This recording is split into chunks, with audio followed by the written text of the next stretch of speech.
This is Love Your Work. On this show, we help you make it as a creative. I'm David Cadvey. If you want to join us here on Love Your Work every Thursday, please hit subscribe on your podcast app and sign up for the Love Mondays newsletter. I've studied history's greatest creatives, and each Monday, I share with you the very best lessons I've learned. It is a 2-minute-a-week commitment. It is going to inspire you, and it is free. Sign up at cadvey.net/Mondays. You are what you surround yourself with.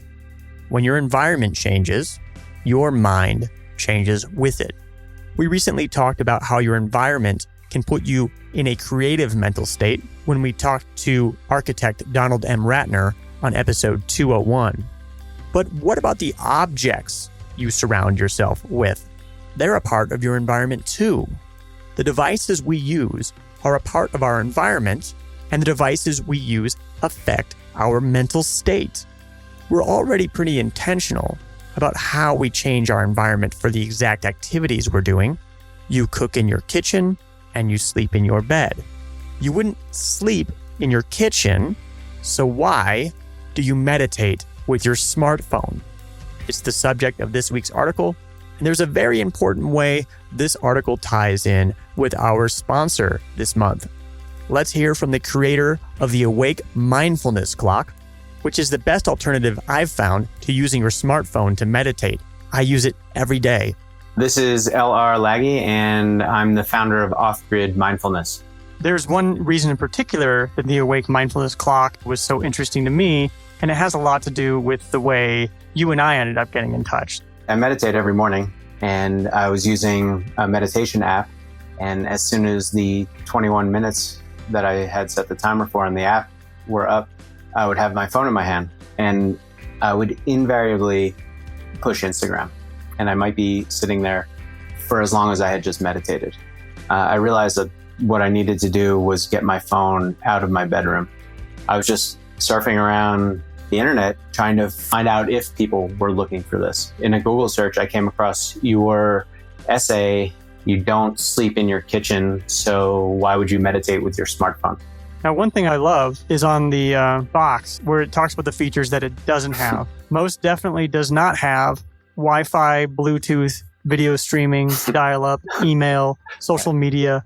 Get 10% off the Awake Mindfulness Clock when you use the code LOVEYOURWORK at offgridmindfulness.com. Purchase by December 16th and get a free travel case. Thank you so much for sharing my work. In the podcast world, thank you to our recent guest, Rob Wiblin of 80,000 Hours. He syndicated our conversation to his own podcast, the 80,000 Hours Podcast.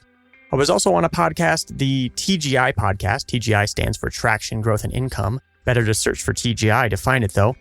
We had a long conversation over there. We dug deep into how I think about navigating uncertainty when you're trying to make it as a creative. I highly recommend the conversation. It was fun, and it brought out a lot of insights that I didn't even know that I had about my own past and my own story. Thank you also to the Big Gay Author podcast. They were talking about our recent Fire Me, I Beg You episode with Robbie Abed, and Robbie had that show up in his Google alerts, and he alerted me to that. So thank you so much for mentioning that show. And on Twitter, thank you to Matt Lacey, Lisa Van Gemert, Cornelius Van Lit, Diana Barantes, Kieran Ty, and Tom Jepson, who has made many appearances in this part of the show. On Facebook, thank you to Sean Corbett. On Instagram, thank you to Jameson Bear and Rachel Alba. Fortunately, lots of you are sharing my work, but that means I can't read off every single update, so I just picked a favorite. Well, I can't really pick a favorite, but anyway, here we go. At Kieran Ty on Twitter says, been following at Cadvey's advice on mind management and organizing tasks based on mental state instead of size or project. So far, it's been wonderful. Not prioritizing on the fly is, and then there's a flames emoji. Thank you so much for that, Kieran. Okay, here is the article.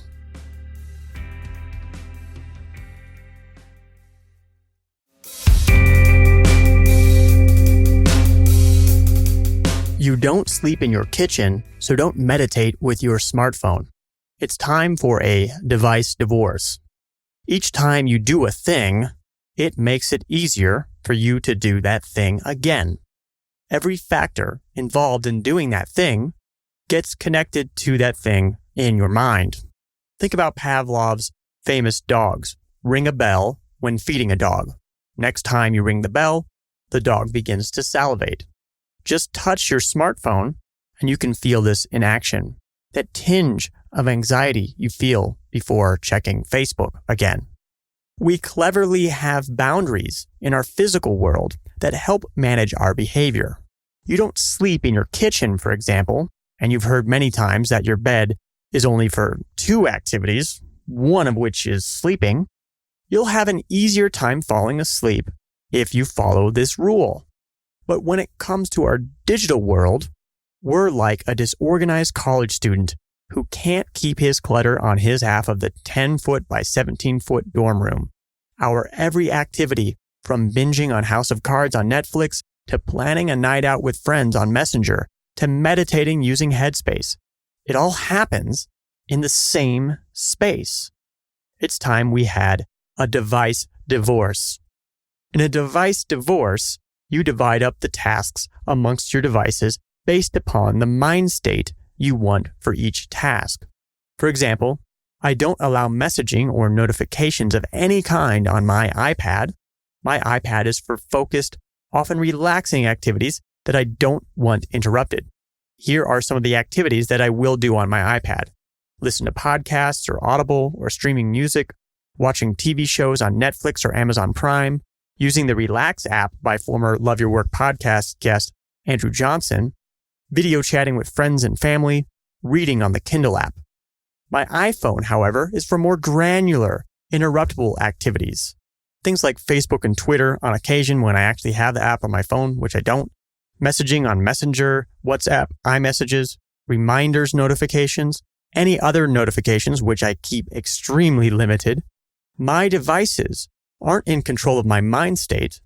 I am in control of my mind state. My iPhone is usually on Do Not Disturb, face down on a table, and I have a rule.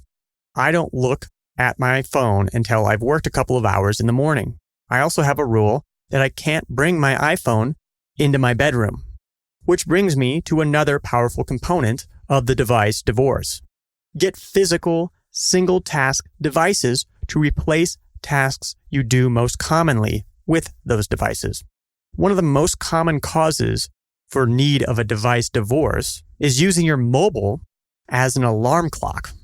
Think about it. Do you really think first thing in the morning when your willpower is low that is somehow a good time to see an email notification from your boss? As you turn off your alarm and peek at your phone, that's what you see. Forget it. Get a real alarm clock. If you have 2 iOS or Android devices and you use a meditation app, pick a device. Preferably not your main mobile device. Pick that device to be your meditation device. If you just use a timer, consider a physical one, such as the various kitchen timers that are available on Amazon. Just don't use those kitchen timers for cooking. Note, the selection of physical meditation timers, mostly kitchen timers, is not very good. So if you run a Kickstarter for a decent one, I will be your first backer. And fortunately, the Awake Mindfulness Clock has come along, and I don't even need to do that.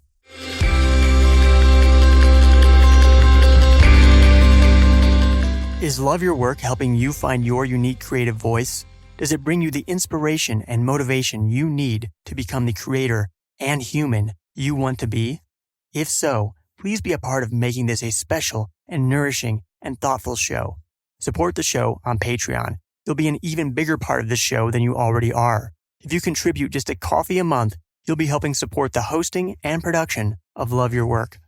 Everyone has some unique creative gift to offer the world. Together, we can give people the tools they need to bring that work into the world. The world will be better off for it. Visit our Patreon page at patreon.com/Cadavy. This is a different kind of model for supporting the work that you love. The choice is yours. Vote with your dollars, put your money where your mind is, and keep Love Your Work going. Visit our Patreon page at patreon.com/Cadavy. As a thank you, you'll get early access, bonus content, and a discount on Love Your Work merchandise. Learn more at patreon.com/Cadavy. That's patreon.com/KA, D as in David, A, V as in Victor, Y. And if you can't support the show financially and you've listened to at least 3 episodes, can you do me a favor? Write a review on Apple Podcasts. You can consider it your donation to help support the show. Love Your Work is brought to you in part by our top Patreon supporters, such as Jeffrey Mason. This has been Love Your Work, and I'm David Cadavy. The theme music for this show is At Sea by Dorena from the album About Everything and More by arrangement with Deep Elm Records at deepelm.com. Love Your Work is a production of Cadavy, Inc.